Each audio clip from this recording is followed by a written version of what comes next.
ចាស់ណាស់ហើយម៉ែអើយតែខ្លួនដល់ណាអ្នកស្រុកគេថាម៉ែស្អាតហឺហាជាងខ្ញុំនឹកឃើញម្ដងតូចចិត្តចង់តែស្រែកយំគេស្ងាត់ពេញភូមិម៉ែខ្ញុំក្រមុំមិនដូរ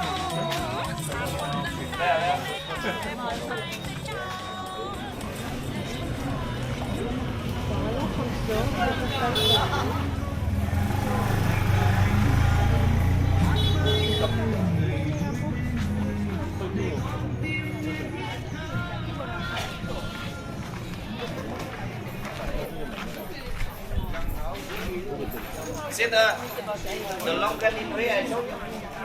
The long canning, remember the chung.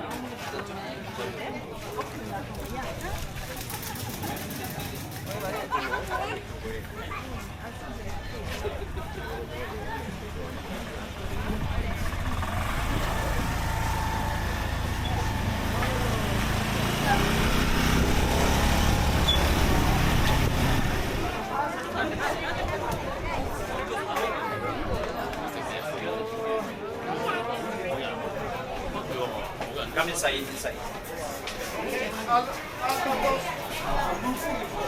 So,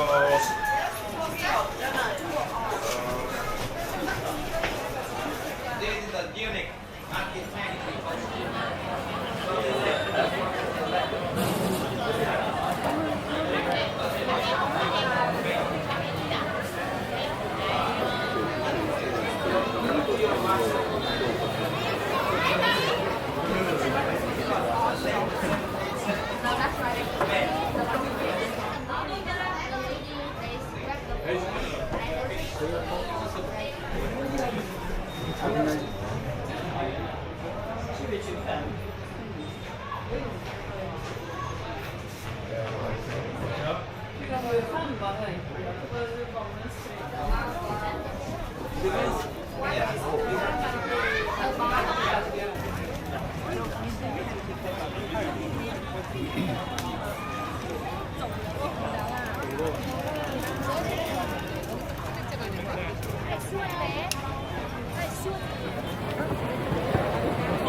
Chút kỷ niệm nhưng anh khó quên.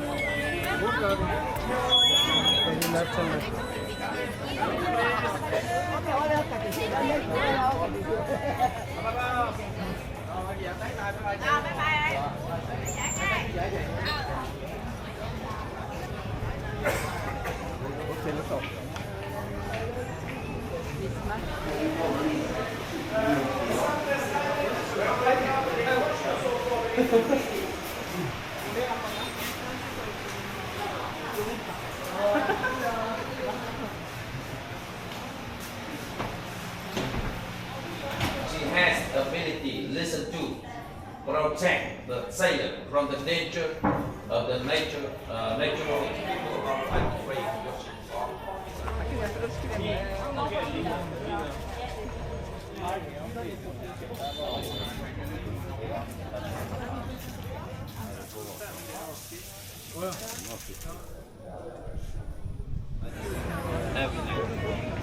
We go, please.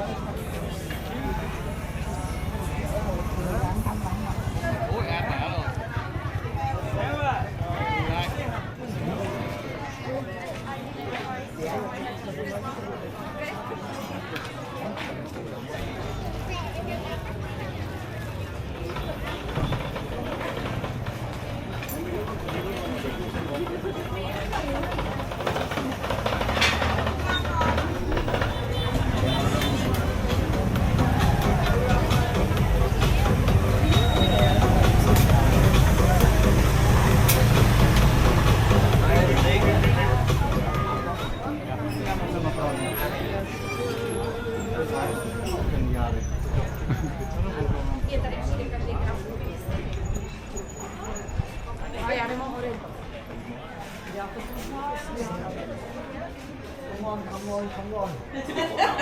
Hurry. We have a yes, the engine. You want to speak Chinese with it? Yeah. So this because I saw it in the ancient house in the city. Okay. And narrow, without window, no windows. So it had two main entrances. The first, the front entrance welcome the client. The back facing to the river. Original, keep intact. You know what kind of good?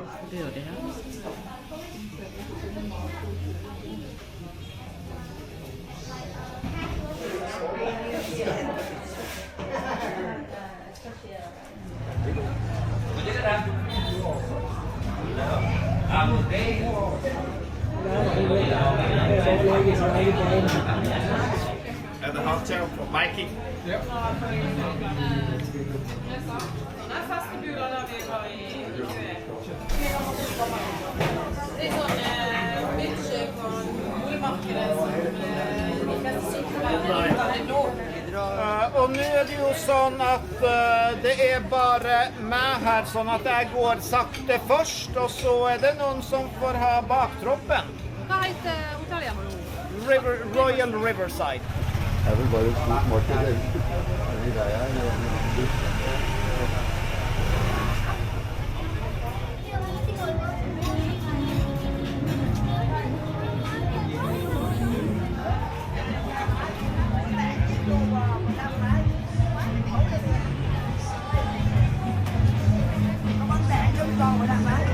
Hello, kiss me con boat.